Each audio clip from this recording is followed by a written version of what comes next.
펜타곤이 발칵 뒤집혔습니다. F-35 전투기 핵심 칩의 81%가 한국산이었습니다. 미국은 즉시 대체를 시도했지만 결과는 참혹했습니다. 정확도가 61%로 폭락하며 실전 투입 불가 판정. 일본마저 대체 불가능하다고 인정했습니다. 하지만 진짜 충격은 따로 있었습니다. 한국이 꺼내든 마지막 카드에 미국은 단 36시간 만에 무릎을 꿇었습니다. 그 충격적인 전말을 지금 공개합니다. 시작하기 전 구독과 좋아요, 그리고 대한민국 화이팅 댓글로 한국을 응원해주세요. 저는 제임스 해리슨입니다. 32년간 펜타곤에서 방위기술을 평가해온 사람이죠. 미국 국방부 국방기술평가국 부국장을 지냈고 MIT 항공우주공학 석사 출신입니다. 미 공군, 해군, 해병대의 주요 무기체계가 전부 제 손을 거쳐갔습니다. 그런 제가 그날 난생 처음으로 손이 떨렸습니다. 테이블 위 보고서의 제목은 이랬습니다. F-35 핵심 전자전 모듈 공급선 긴급 재평가, 공급선 재평가. 사실 일상적인 업무입니다. 저는 대수롭지 않게 첫 페이지를 넘겼죠. 그 순간 심장이 쿵 내려앉았습니다. F-35의 전자전 핵심 모듈, 표적 추적 시스템, 레이더 신호 처리, 전자방해 대응 체계, 전투기의 두뇌에 해당하는 시스템 반도체들입니다. 이것 없이는 F-35는 그냥 비싼 철덩어리에 불과하죠. 이 칩들의 81%가 단 한 나라에서 생산되고 있었습니다. 대한민국. 저는 눈을 의심했습니다. 한국이라고요? 삼성이니 SK니 하면서 메모리 칩 찍어내는 그 나라 말입니까? 설마 그 나라가 세계 최강 전투기의 두뇌를 만들고 있다고요? 옆에 앉은 레리 부장이 제 표정을 읽었는지 나지막이 말했습니다. 해리슨, 이거 농담이 아니야. 한국이 공급 조건을 재협상하겠다고 통보해왔어. 가슴 한쪽이 서늘해졌습니다. 하지만 그건 놀라움이 아니었습니다. 황당함이었죠. 한국이 감히 미국한테 조건을 걸겠다고? 레리가 보고서를 한 장 더 넘기며 말을 이었습니다. 72시간이야. 국방장관이 72시간 안에 대체 가능성 보고서를 원해. 회의실 안의 공기가 더 무거워졌습니다. 커피 냄새와 서류 잉크 냄새가 뒤섞인 그 좁은 공간에서 12명의 표정이 전부 달랐습니다. 누군가는 불안해했고 누군가는 분노했습니다. 하지만 저는 달랐습니다. 저는 자신 있었거든요. 72시간이면 충분합니다. 제가 먼저 입을 열었습니다. 한국 반도체가 81%라고요? 그래도 결국 반도체입니다. 인텔이 있고 텍사스 인스트루먼트가 있잖습니까? 미국이 반도체 종주국인데 한국산 하나 빼는 게 뭐가 어렵겠습니까? 회의실 안에서 고개를 끄덕이는 사람이 몇 명 보였습니다. 레리도 어깨 힘을 좀 빼는 것 같았죠. 그때 회의를 주재하던 국방기술평가국장 모건 장군이 천천히 입을 열었습니다. 해리슨, 자네가 직접 총괄하게. 알겠습니다. 모건 장군이 안경을 벗으며 덧붙였습니다. 실패하면 안 돼. 이건 미국의 하늘이 걸린 문제야. 저는 똑바로 장군의 눈을 바라보며 대답했습니다. 한국 공장 하나에 미국의 하늘이 흔들린다고요? 걱정 마십시오. 금방 정리하겠습니다. 그때만 해도 저는 진심으로 그렇게 믿고 있었습니다. 회의가 끝난 뒤 저는 곧바로 팀을 꾸렸습니다. 방위 반도체 전문가 8명, 공급망 분석관 4명, 총 12명의 긴급 태스크포스. 미국 최고의 두뇌들이었죠. 첫 번째 팀 미팅에서 저는 이렇게 말했습니다. 자, 상황 정리하자. 한국이 F-35 전자전 모듈 칩의 81%를 공급하고 있다.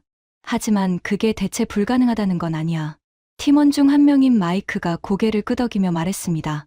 당연하죠. 한국이 뭐 외계 기술을 쓰는 것도 아니고요. 결국 반도체는 반도체입니다. 맞아. 저는 화이트보드에 크게 적었습니다.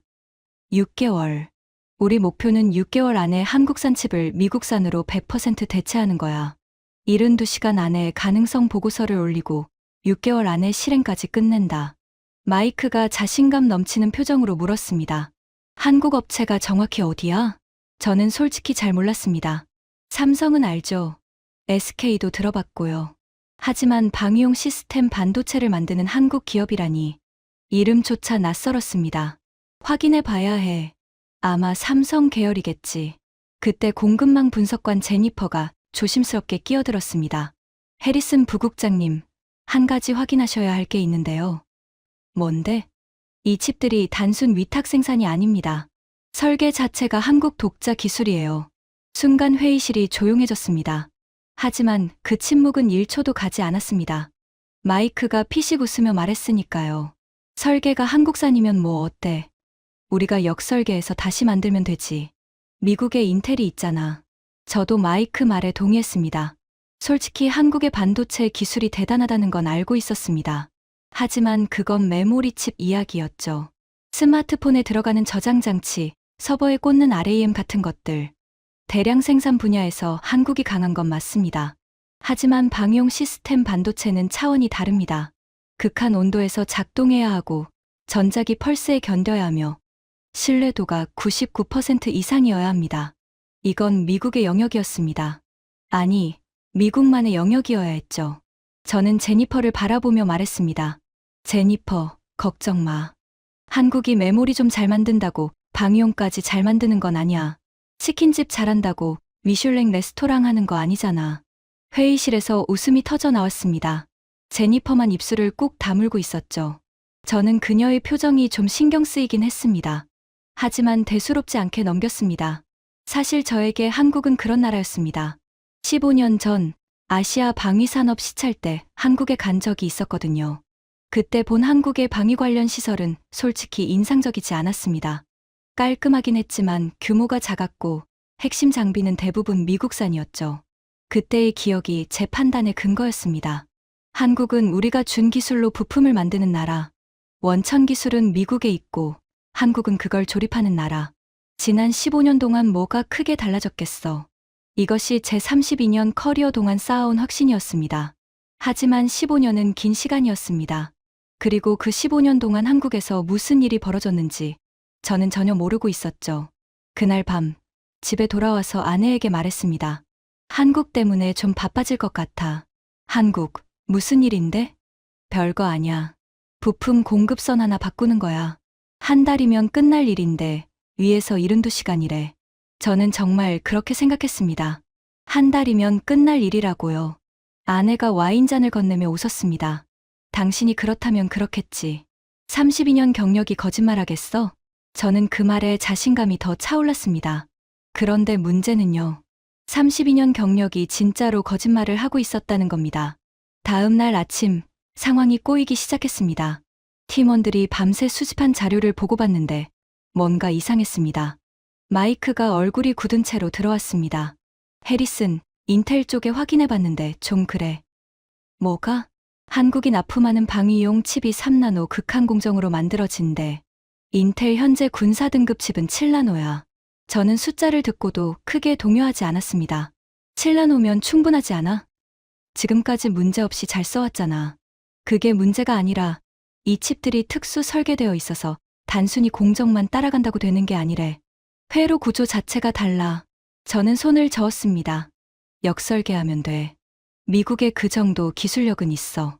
그때 제니퍼가 또 한 번 조심스럽게 말했습니다. 부국장님, 한 가지 더 있습니다. 뭔데? 인텔이 이미 18개월 전부터 대체 칩 개발을 시도하고 있었습니다. 제 손이 멈췄습니다. 뭐라고? 결과는 불량률 12.6%입니다. 군사 등급 기준인 0.3% 이하에 한참 못 미칩니다. 회의실의 공기가 순간 얼어붙었습니다. 저는 제니퍼의 눈을 똑바로 바라봤습니다. 18개월 전부터라고. 누가 시킨 건데? 국방혁신유닛에서 조용히 진행한 프로젝트입니다. 결과가 안 좋아서 공식 보고도 안 올라간 겁니다. 속이 뒤틀렸습니다.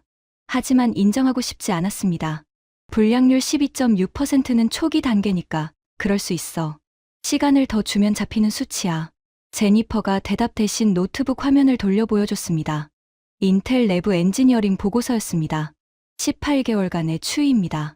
초기 불량률 23.4%에서 시작해서 12.6%까지 낮춘 거예요. 18개월 동안 절반밖에 못 줄인 겁니다. 이 추세라면 군사 등급 0.3%까지 도달하려면 최소 9년은 더 필요하다는 게 인텔 자체 결론이에요. 9년. 그 숫자가 머릿속에서 맴돌았습니다. 하지만 저는 고개를 저었습니다. 미국이 못할 리가 없습니다. 뭔가 빠진 게 있을 겁니다. 한국 현장을 직접 봐야 정확한 판단이 서겠죠. 모건 장군에게 보고를 올렸습니다. 장군님, 서류만으로는 판단이 어렵습니다. 한국 현장을 직접 실사해야 합니다. 장군이 물었습니다. 얼마나 걸리나? 3일이면 됩니다. 가서 직접 보고 확인하고 대안 찾아서 돌아오겠습니다. 좋아. 가게. 장군의 허가가 떨어졌습니다. 하지만 솔직히 저는 이 출장이 형식적인 절차라고 생각했습니다. 가서 한국 공장의 한계를 직접 확인하고 대체 가능하다는 결론을 내리고 돌아오면 되는 거니까요. 출발 전날 밤, 마이크와 맥주를 한잔 했습니다. 마이크, 한국 다녀올게. 3일이면 끝이야. 마이크가 병을 부딪히며 말했습니다. 한국 갈비는 맛있더라. 그거나 먹고 와. 갈비만 먹고 올 수도 있지. 보고서는 비행기에서 쓰면 돼. 우리는 웃었습니다. 한국은 그 정도로 가벼운 출장지였습니다. 14시간의 비행 끝에 인천공항에 내렸을 때 새벽 5시였습니다. 3월의 차가운 공기가 폐를 찔렀죠. 창밖으로 아직 어두운 서울의 불빛이 멀리 보였습니다. 입국장을 나서자 한국 방위업체 영접팀이 기다리고 있었습니다. 그런데 좀 이상했습니다. 예상과 달랐거든요. 저는 안내원 한두 명이 올 줄 알았습니다. 하지만 5명이 나와 있었죠. 정장 차림에 전원 가슴에 보안 등급 배지를 달고 있었습니다. 그리고 맨 앞에 서 있던 사람이 유창한 영어로 말했습니다. 해리슨 부국장님, 반갑습니다. 저는 김도연 수석연구원입니다.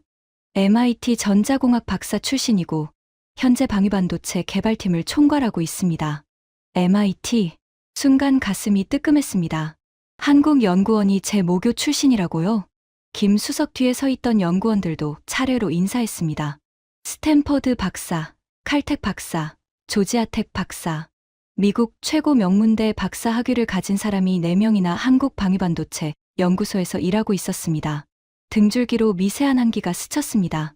하지만 저는 그 감각을 무시했습니다. 반갑습니다, 김 박사. 빨리 시작하죠. 3일밖에 없으니까. 김도연 수석이 차분하게 고개를 끄덕이며 말했습니다. 3일이요? 그가 잠시 멈칫하더니 살짝 미소를 지으며 말했습니다. 충분합니다. 하루면 됩니다. 그 말투에는 자신감이, 아니 확신이 담겨 있었습니다. 저는 속으로 코웃음을 쳤습니다. 하루면 된다고? 뭘 보여주려는 거지? 한국 사람들 특유의 허세겠지. 하지만 검은 세단에 올라 서울 시내를 빠져나가면서 제 안에 어딘가에서 불편한 감각이 꿈틀대기 시작했습니다. 그것은 불안이었습니다. 32년 커리어에서 처음 느끼는 이유를 알 수 없는 불안. 차창 밖으로 한국의 새벽 풍경이 빠르게 스쳐 지나갔습니다. 고속도로 양쪽으로 늘어선 첨단 건물들의 불빛이 어둠 속에서 번쩍이고 있었죠. 그리고 그 불안은 채 24시간이 지나기도 전에 제 32년 경력을 송두리째 뒤흔드는 현실이 되어 나타났습니다. 검은 세단이 멈춘 곳은 서울에서 남쪽으로 2시간 거리의 한 도시였습니다. 차에서 내리는 순간 저는 눈앞의 풍경의 발걸음이 멈췄습니다. 산을 깎아 만든 거대한 부지 위에 은빛 건물 7동이 줄지어 서 있었습니다. 건물 하나하나가 미식축구 경기장 3개를 합친 크기였죠. 외벽에는 아무런 간판도 없었습니다. 다만 출입구마다 무장 경비원이 서 있었고 건물 사이를 잇는 통로는 전부 밀폐형 클린 터널이었습니다. 김도연 수석이 차분하게 설명했습니다. 여기가 한국 방위반도체 핵심 생산시설입니다. 총 7개 동, 연구인력만 1만 4천 명이 근무하고 있습니다. 1만 4천 명. 저는 속으로 계산했습니다. 미국이 대체 칩 개발을 위해 꾸린 전담팀이 1,800명이었습니다. 한국은 그 8배에 가까운 인력이 방위반도체 하나에 매달려 있었던 겁니다. 하지만 숫자만으로는 놀라지 않았습니다. 인력이 많다고 기술이 뛰어난 건 아니니까요. 진짜 충격은 건물 안에 있었습니다. 보안 게이트를 3번 통과하고 방진복으로 갈아입고 에어샤워를 거친 뒤에야 클린룸에 들어갈 수 있었습니다. 그 절차만 25분이 걸렸죠. 클린룸 문이 열리는 순간 숨이 막혔습니다. 지금까지 저는 인텔 팹, 텍사스 인스트루먼트 군사 등급 공장, 심지어 대만 TSMC의 최첨단 라인까지 전부 둘러본 사람입니다. 32년 동안 전 세계 반도체 시설을 안 가본 곳이 없었죠. 하지만 이런 건 처음이었습니다. 눈앞에 펼쳐진 클린룸은 축구장 4개를 붙여놓은 크기였습니다. 천장 높이만 해도 6층 건물과 맞먹었죠. 그 거대한 공간 안에 EUV 노광 장비가 일렬로 18대 놓여 있었습니다. 18대. 이 숫자가 왜 충격이냐면요. EUV 노광 장비는 전 세계에서 네덜란드 ASML이란 회사만 만들 수 있는 장비입니다. 대당 가격이 4천억 원이 넘죠. 전 세계에 총 200대 남짓 존재하는데 그중 18대가 이 한국 건물 하나에 몰려 있었던 겁니다. 저는 걸음을 멈추고 장비를 자세히 들여다봤습니다. 그런데 이상한 점이 있었습니다. 장비 옆면에 ASML 로고가 있긴 했지만 장비 위쪽에 한국어로 된 추가 모듈이 여러 개 부착되어 있었습니다. 저건 뭡니까? 김수석이 대답했습니다. 자체 개발한 보정 모듈입니다. 방위용 칩은 일반 반도체보다 정밀도 기준이 7배 높거든요. ASML 기본 장비로는 우리 기준에 못 미쳐서 독자 보정 기술을 얹었습니다. 가슴이 뜨끔했습니다. ASML 장비가 부족해서 자체 기술을 추가했다고요? 그 보정 모듈, 다른 나라에도 팝니까? 아닙니다. 이건 한국 방위 반도체에만 적용되는 기술입니다. 설계 도면은 이 건물 안에서만 열람 가능하고 외부 반출이 원천 차단되어 있습니다. 등줄기가 서늘해지기 시작했습니다. 하지만 아직은 인정하기 싫었습니다. 장비가 좋다고 칩이 좋은 건 아니니까요. 핵심은 결과물입니다. 칩 성능을 직접 보여주실 수 있습니까? 김수석이 고개를 끄덕이며 저를 다른 방으로 안내했습니다. 검증 시험실이라고 불리는 그 방은 클린룸 바로 옆에 붙어 있었습니다. 방 안에는 테이블 위에 칩 샘플 수십 개가 정밀 케이스에 담겨 진열되어 있었고 벽면 전체가 모니터로 덮여 있었습니다. 모니터마다 실시간 테스트 데이터가 흘러가고 있었죠. 김수석이 케이스 하나를 집어들며 말했습니다. 이게 F35 전자전 핵심 모듈에 들어가는 칩입니다. 코드명 KDX-7.3나노 GAA 공정으로 생산됩니다. 저는 칩을 받아들었습니다. 손톱보다 작은 은빛 사각형. 하지만 그 안에 트랜지스터가 140여 개 집적되어 있다는 건 알고 있었습니다. 이 칩의 핵심 사양을 말씀드리겠습니다. 김수석이 벽면 모니터를 가리켰습니다. 작동 온도 범위, 영하 54도에서 영상 175도. 전자기 펄스 내성 등급 최상위, 신뢰도 99.4%. 이건 미국 군사 등급 최고 기준인 MILSTD-883 클래스 S를 충족하는 수치입니다. 저는 그 숫자를 메모하면서 물었습니다. 인텔의 대체 칩은 같은 테스트에서 어떤 결과가 나옵니까? 순간 김수석의 표정이 미묘하게 바뀌었습니다. 민망함과 조심스러움이 섞인 얼굴이었죠. 저희가 비교 데이터를 갖고 있진 않지만 미측에서 보내온 사양서 기준으로 말씀드리면 인텔 대체 칩의 작동, 온도 범위는 영하 40도에서 영상 125도, 신뢰도는 87.8%입니다. 87.8%. 저는 펜을 내려놓았습니다. 99.4%와 87.8%. 숫자만 보면 11.6% 차이입니다. 그런데 군사 분야에서 이 차이가 의미하는 건 완전히 다른 세계입니다. 쉽게 설명하면 이렇습니다. 전투기가 적 미사일을 탐지하고 회피하는데 걸리는 시간이 0.003초입니다. 신뢰도 99.4%면 10,000번 중 9,940번 정확히 작동합니다. 87.8%면 10,000번 중 1,220번은 오작동한다는 뜻이죠. 전투 상황에서 1,220번의 오작동은 조종사의 목숨이 1,220번 위험해진다는 겁니다. 하지만 진짜 충격은 이게 아니었습니다. 저는 김 수석에게 핵심 질문을 던졌습니다. 이 칩의 설계, 누가 했습니까? 저희 팀입니다. 전부요? 회로 설계부터 검증, 양산 최적화까지 전부 한국 자체 기술입니다. 미국 기술 이전을 받은 부분은 없습니다. 심장이 한 박자 건너뛰었습니다. 저는 지금까지 이 칩이 미국이 설계하고 한국이 위탁 생산하는 구조인 줄 알았습니다. 미국 원천 기술, 한국 생산력. 그래야 말이 되니까요. 그런데 설계까지 한국이 했다? 증거를 보여주실 수 있습니까? 설계 이력을요. 김 수석이 모니터를 조작했습니다. 화면에 칩 설계의 전체 이력이 뜨기 시작했습니다.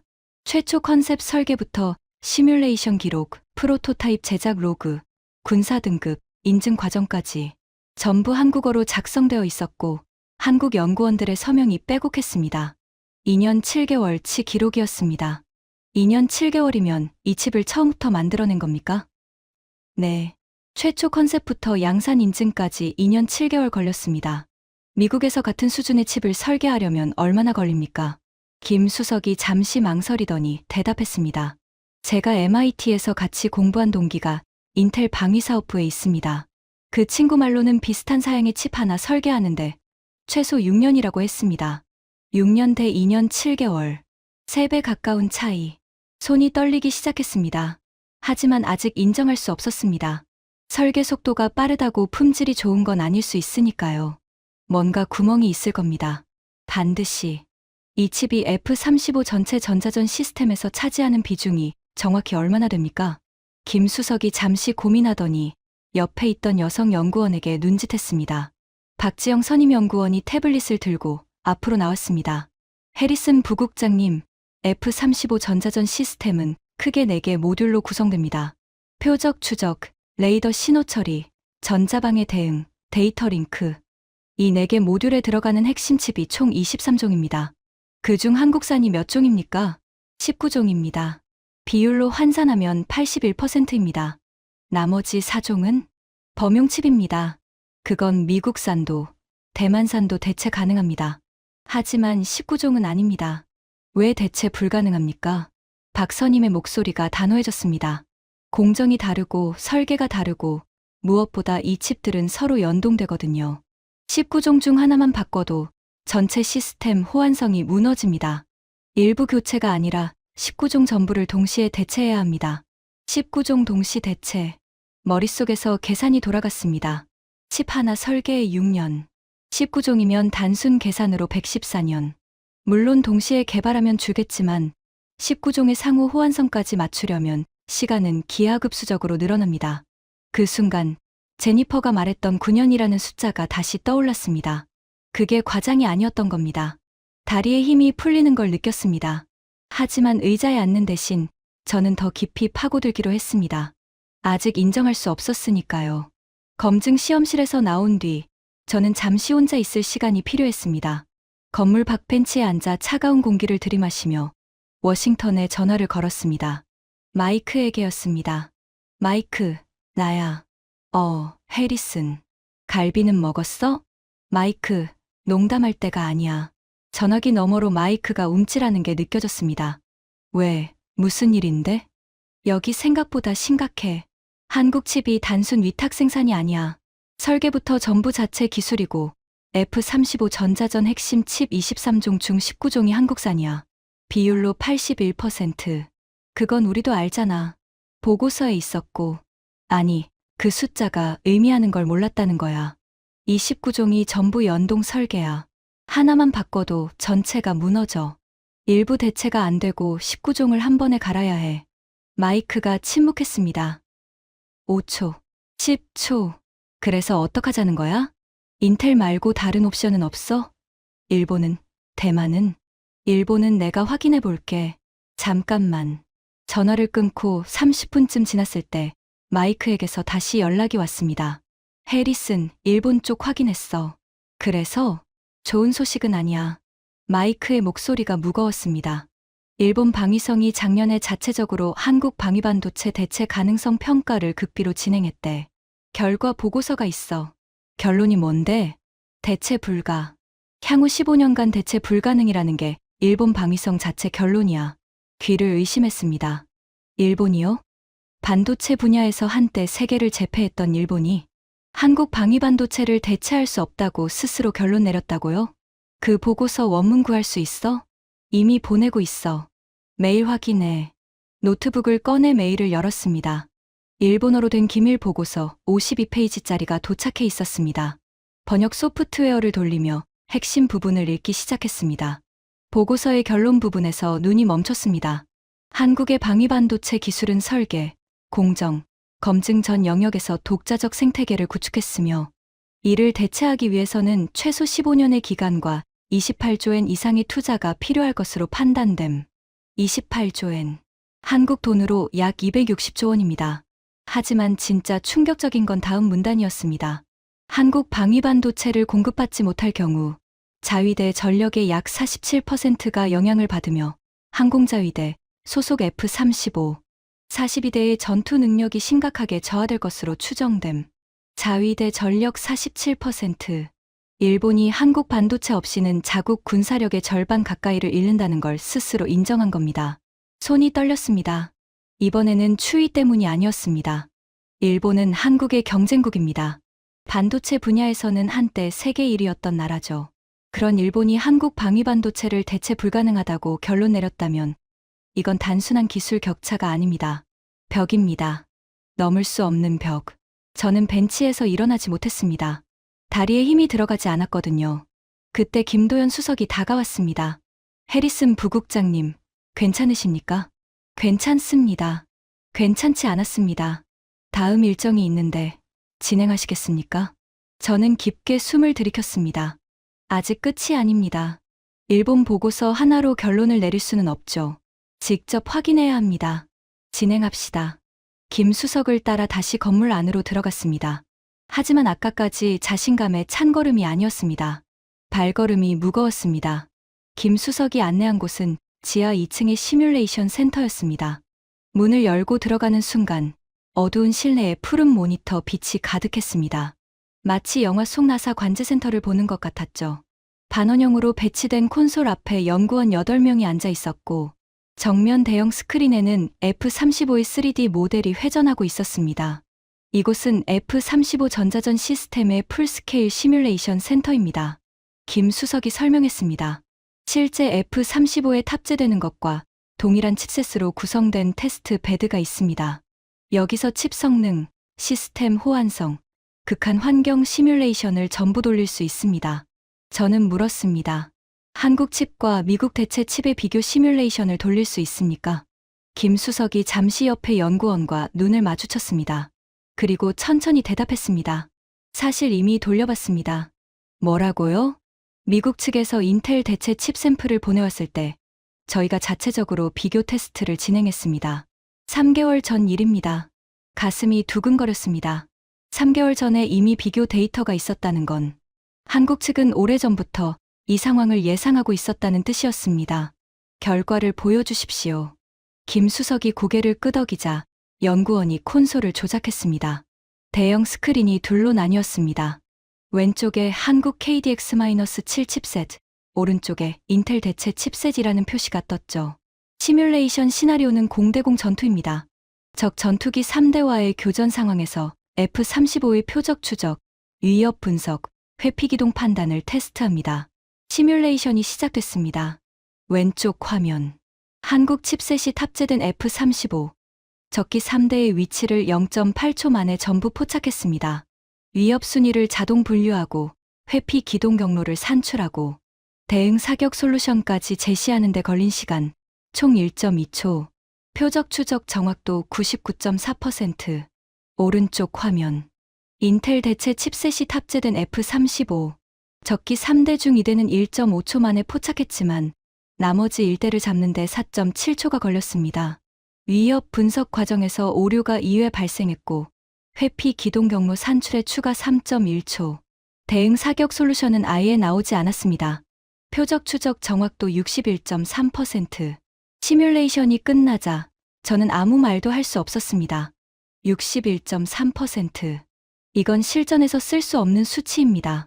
공대공 전투에서 4.7초의 지연은 죽음입니다. 현대 전투기의 미사일은 마하 4로 날아옵니다. 4.7초면 미사일이 6km를 이동하죠. 표적 하나를 놓치고 4.7초를 허비하는 순간 조종사는 이미 격추당하고 있는 겁니다. 그리고 대응 사격 솔루션이 안 나온다. F-35가 적을 발견하고도 쏘지 못한다는 뜻입니다. 세계에서 가장 비싼 전투기, 대당 1억 달러짜리 F-35가 한국 칩 없이는 적 앞에서 멍하니 서 있는 꼴이 되는 겁니다. 연구원이 추가 데이터를 화면에 띄웠습니다. 극한 환경 테스트 결과도 보시겠습니까? 저는 고개를 끄덕였습니다. 목소리가 나오지 않았거든요. 영하 54도 환경에서 한국 칩은 정상 작동, 인텔 대체 칩은 처리 속도 34% 저하, 전자기 펄스 환경에서 한국 칩은 0.02초 내 복구, 인텔 대체 칩은 복구 실패, 8,000시간 연속 가동 테스트에서 한국 칩 고장률 0.003%, 인텔 대체 칩 고장률 0.47%. 숫자 하나하나가 모처럼 가슴에 박혔습니다. 저는 천천히 김 수석을 바라봤습니다. 이 데이터를 미국 측에 공유하셨습니까? 3개월 전에 보냈습니다. 3개월 전. 그 순간 모든 게 연결됐습니다. 3개월 전에 한국이 이 비교 데이터를 보냈다. 미국은 그걸 보고도 대체를 추진하려 했다. 하지만 데이터가 말하는 현실은 명확하다. 대체 불가능. 그래서 한국이 조건 재협상을 통보한 겁니다. 자신감이 아니라 확신이었던 거죠. 데이터가 뒷받침하는 확신. 시뮬레이션 센터의 푸른빛 속에서 저는 처음으로 자신의 판단이 틀렸을 수도 있다는 가능성을 받아들이기 시작했습니다. 하지만 아직 완전히 무너진 건 아니었습니다. 마지막 희망이 하나 남아 있었으니까요. 시뮬레이션 센터를 나온 뒤 저는 급히 워싱턴의 모건 장군에게 중간 보고를 올렸습니다. 화상 통화 화면 속 장군의 표정이 점점 굳어갔습니다. 해리슨, 요약해봐. 장군님, 한국 칩은 단순 하청이 아닙니다. 설계부터 생산까지 전부 자체 기술이고 현재 미국 최선의 대체 칩과 성능 격차가 압도적입니다. 신뢰도 99.4% 대 87.8%, 표적 추적 정확도 99.4% 대 61.3%. 장군이 이를 악물었습니다. 61.3%면 실전 투입 불가 아닌가? 맞습니다. 그래서 어떡하자는 건가? 대안이 없다는 말인가? 저는 마지막 카드를 꺼냈습니다. 대만과 유럽은 아직 확인 중입니다. 나토 동맹국들과 공동 대응할 수 있는지도 알아봐야 합니다. 장군이 고개를 끄덕였습니다. 좋아. 나토 쪽은 내가 직접 알아보겠다. 자네는 계속 한국에서 파봐. 통화가 끝난 뒤 저는 호텔 방에서 밤새 자료를 분석했습니다. 대만 TSMC, 세계 최고의 파운드리 기업이죠. 하지만 대만은 방위용 특수 칩 경험이 부족했습니다. TSMC의 주력은 상용 칩이지 군사 등급, 극한 환경 칩이 아닙니다. 한국처럼 독자 보정 모듈을 개발한 적도 없고 F-35 전자전 시스템과의 호환성 검증 데이터도 없었죠. 유럽은 더 심각했습니다. 유럽 최대 반도체 기업인 네덜란드 NXP, 독일, 인피니온 모두 방위용 시스템 반도체 양산 경험 자체가 없었습니다. 새벽 4시, 호텔 창밖으로 한국의 도시 불빛이 여전히 빛나고 있었습니다. 잠을 이룰 수가 없었죠. 그때 모건 장군에게서 긴급 메일이 도착했습니다. 메일을 여는 순간 마지막 희망이 산산조각 났습니다. 제목은 이랬습니다. 나토 17개국, 한국 방위반도체 직접 도입 의결. 본문을 읽어 내려갔습니다. 나토 17개국이 미국을 거치지 않고 한국과 직접 방위반도체 공급 계약을 추진하기로 의결했다는 내용이었습니다. 독일, 프랑스, 영국, 이탈리아, 노르웨이, 유럽의 핵심 동맹국들이 전부 포함되어 있었죠. 메일에 첨부된 독일 연방군 총감의 발언 녹취록이 있었습니다. 한국 방위반도체 없이 유럽 방위는 성립 불가능합니다. 미국의 대체 시도가 성공하길 기다릴 여유가 우리에게는 없습니다. 노트북 화면을 바라보는 제 손이 부들부들 떨리고 있었습니다. 나토 동맹국들이 미국의 중재 없이 한국과 직접 거래하겠다고요? 이건 미국의 방위산업 패권에 대한 정면 도전이었습니다. 하지만 동맹국들의 논리는 간단했습니다. 미국이 한국 칩을 대체할 수 없다면 한국에서 직접 가져오는 수밖에 없다. 전쟁은 기다려주지 않으니까. 저는 노트북을 덮고 호텔 침대에 쓰러졌습니다. 천장을 바라보며 32년 커리어를 되돌아봤습니다. 미국이 방위산업의 중심, 동맹국들이 미국을 통해 기술을 얻고, 미국이 표준을 정하고, 미국이 공급을 통제한다. 이것이 제가 32년간 살아온 세계의 질서였습니다. 그런데 그 질서가 한국이라는 나라 하나 때문에 흔들리고 있었습니다. 메모리 칩이나 찍어내는 나라, 우리가 기술을 가르쳐준 나라, 부품이나 납품하는 하청국가, 제 안에 그 편견이 균열 정도가 아니라 산산조각 나고 있었습니다. 하지만 가장 큰 충격은 아직 남아 있었습니다. 다음 날 아침, 김도연 수석이 호텔 로비에서 저를 기다리고 있었습니다. 해리슨 부국장님, 어젯밤 잘 주무셨습니까? 솔직히 못 잤습니다. 김 수석이 살짝 미소 지으며 말했습니다. 오늘 보여드릴 게 하나 더 있습니다. 뭡니까? 어제까지 보신 건 현재입니다. 오늘은 미래를 보여드리겠습니다. 미래? 김 수석의 눈빛에 담긴 확신이 서늘했습니다. 저는 그 순간 이 출장이 3일로 끝나지 않을 거라는 걸 직감했습니다. 아니, 이 출장은 제 인생 전체를 바꿀 거라는 걸 어렴풋이 느끼기 시작했습니다. 검은 세단에 다시 올라타면서 저는 무의식적으로 중얼거렸습니다. 한국이 이 정도였어? 아닙니다. 정확한 질문은 이거였죠. 미국이 이 정도밖에 안 됐던 거야? 검은 세단이 향한 곳은 어제와 다른 시설이었습니다.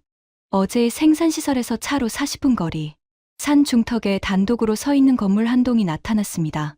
어제 시설보다 규모는 작았지만 경비 수준은 비교가 안 됐습니다. 출입구에 무장 경비원만 12명, 차량 하부 검색, 홍채 인식, 정맥 스캔까지 미국 펜타곤 보안 절차와 맞먹는 수준이었습니다. 김도연 수석이 말했습니다. 여기는 차세대 방위반도체 연구소입니다. 보안 등급이 최상위라 한국 정부 관계자도 사전 승인 없이는 들어올 수 없습니다.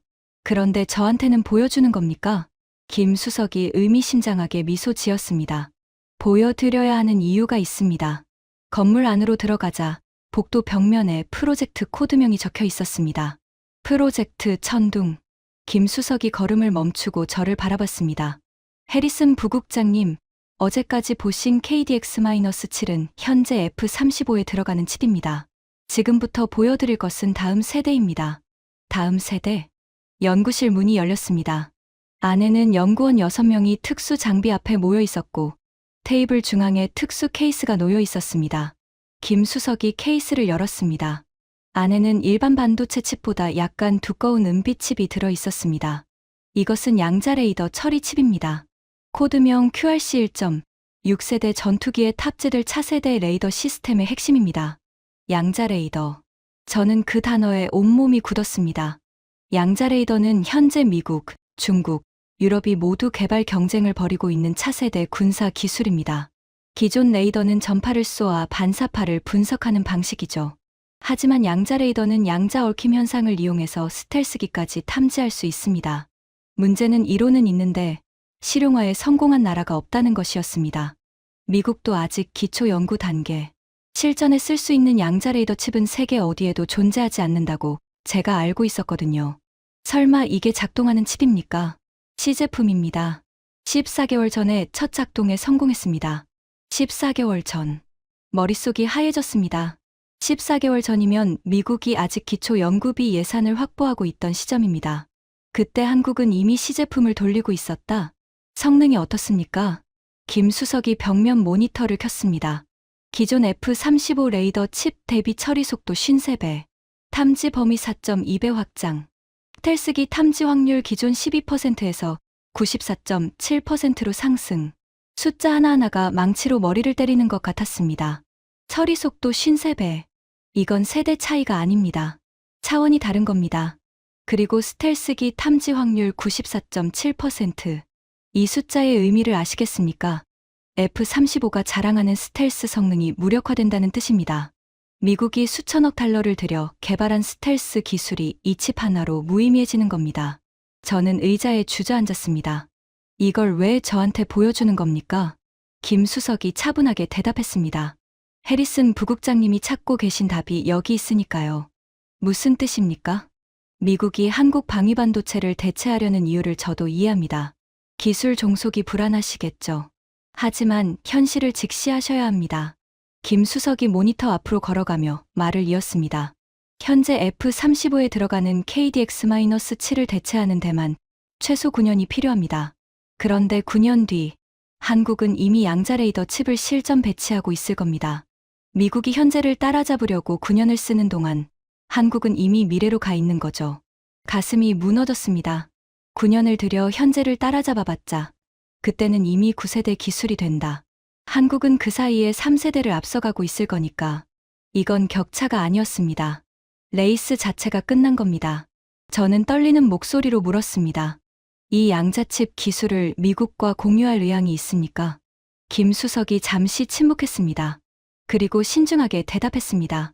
그건 저희 연구소가 결정할 사안이 아닙니다. 하지만 한 가지는 말씀드릴 수 있습니다. 뭡니까? 파트너에게는 문을 엽니다. 하지만 하청업체에게는 열지 않습니다. 그 한마디가 가슴에 비수처럼 박혔습니다. 파트너에게는 문을 열지만 하청업체에게는 열지 않는다. 지금까지 미국이 한국을 대해온 태도가 바로 그거였습니다. 한국을 파트너가 아닌 하청업체로 취급했죠. 부품이나 납품하는 나라, 기술을 가르쳐준 나라, 교체 가능한 공급자. 하지만 현실은 정반대였습니다. 교체 불가능한 건 한국이 아니라 미국이었던 겁니다. 연구소를 나온 뒤 저는 곧바로 워싱턴에 긴급 화상 보고를 요청했습니다. 화면에 모건 장군, 레리 부장, 마이크, 그리고 국방부 차관보까지 4명이 떴습니다. 전원 표정이 어두웠습니다. 해리슨, 결론부터 말해. 모건 장군이 말했습니다. 저는 깊게 숨을 들이쉬고 말했습니다. 대체 불가능합니다. 화면 속 4명의 표정이 동시에 굳었습니다. 현재 한국 방위반도체를 미국 기술로 대체하려면 최소 9년 4개월이 필요합니다. 비용은 약 420억 달러. 그리고 9년 뒤에 따라잡는다 해도 그때 한국은 이미 양자 레이더 칩을 실전 배치하고 있을 겁니다. 기술 격차는 좁혀지지 않습니다. 오히려 벌어집니다. 장군이 이를 악물었습니다. 그럼 어떡하라는 건가? 한국의 조건을 수용해야 합니다. 미국이 한국한테 굴복하라는 말인가? 굴복이 아닙니다. 현실을 인정하는 겁니다. 레리가 끼어들었습니다. 해리슨, 자네 지금 제정신인가? 미국이 한국한테 고개를 숙인다고? 레리, 나도 이 말을 하고 싶지 않아. 하지만 숫자는 거짓말을 안 해. 저는 화면에 데이터를 공유했습니다. F-35 전자전 핵심 칩 23종 중 19종 한국산. 대체 시 신뢰도 99.4%에서 87.8%로 하락. 표적 추적 정확도 61.3%로 폭락. 실전 투입 불가. 일본 방위성도 15년간 대체 불가능이라고 자체 결론. 나토 17개국은 이미 한국과 직접 거래를 추진 중. 마이크가 조용히 물었습니다. 해리슨, 그 양자칩이라는 건 진짜야? 내 눈으로 직접 봤어. 시제품이 작동하고 있었고 성능 데이터도 확인했어. 처리 속도 기존 대비 53배. 스텔스기 탐지 확률 94.7%. 이건 우리가 기초 연구도 못 시작한 기술이야. 화상통화 속 4명이 전부 침묵했습니다. 10초, 20초, 30초. 모건 장군이 천천히 입을 열었습니다. 해리슨, 솔직하게 답해. 자네 32년 경력에 비춰서 한국 방위반도체 기술이 미국을 넘어섰나? 가슴이 찢어지는 것 같았습니다. 하지만 거짓말을 할 수는 없었습니다. 넘어섰습니다. 적어도 방위용 시스템 반도체 분야에서는요. 그리고 양자 영역까지 포함하면 격차는 3세대 이상입니다. 장군이 눈을 감았습니다. 오랜 침묵 끝에 눈을 떴을 때 그의 눈빛은 달라져 있었습니다. 차관보님, 의견은? 국방부 차관보가 무거운 목소리로 말했습니다. 한국 측 조건을 재검토합시다. 지금 상황에서 최선은 한국과 장기 파트너십을 구축하는 겁니다. 그렇게 모건 장군이 한국 측에 긴급 연락을 넣었습니다. 그리고 36시간. 한국이 조건 재협상을 통보한 지 정확히 36시간 만에 미국은 한국의 모든 조건을 수용했습니다. 24억 달러 규모의 긴급 장기 공급 계약, 한국 방위반도체 기술에 대한 독자성 인정, 그리고 향후 양자 레이더 칩 공동 개발을 위한 파트너십 협정. 하청이 아니라 파트너. 그 단어가 계약서에 명시되는 순간 저는 호텔방에서 혼자 한참을 앉아 있었습니다. 워싱턴으로 돌아가는 비행기 안에서 저는 창밖을 바라봤습니다. 14시간의 비행. 올 때와 같은 시간이었지만 돌아가는 저는 완전히 다른 사람이었습니다. 한국에 갈 때 저는 3일이면 끝날 거라고 했습니다. 한국 공장의 한계를 확인하고 대체 방안을 찾아서 돌아오면 되는 가벼운 출장이라고요. 하지만 돌아오는 지금 제가 가져온 건 대체 방안이 아니라 32년 경력의 완전한 붕괴였습니다. 그리고 그 붕괴 위에 세워진 새로운 인식이었습니다. 한국은 하청국가가 아니었습니다. 한국은 우리가 기술을 가르쳐준 나라가 아니었습니다.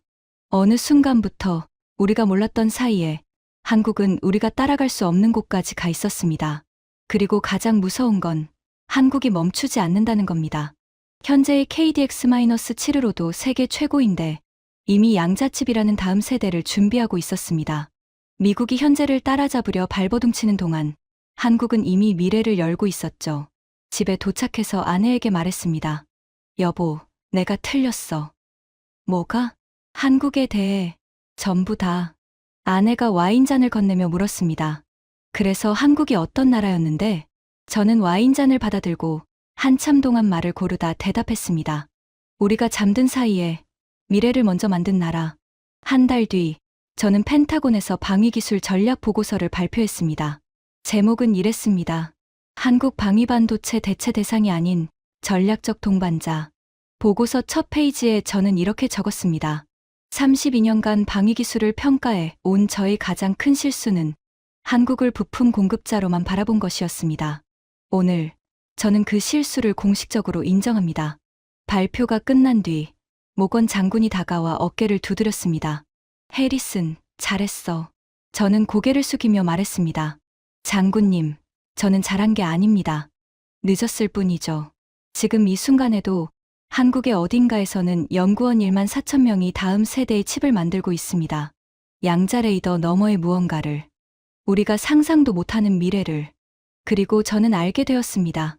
기술의 진짜 힘은 현재 만드는 것이 아니라 미래를 먼저 상상하는 데 있다는 것을. 한국은 그것을 해내고 있었습니다. 조용히, 하지만 멈추지 않고.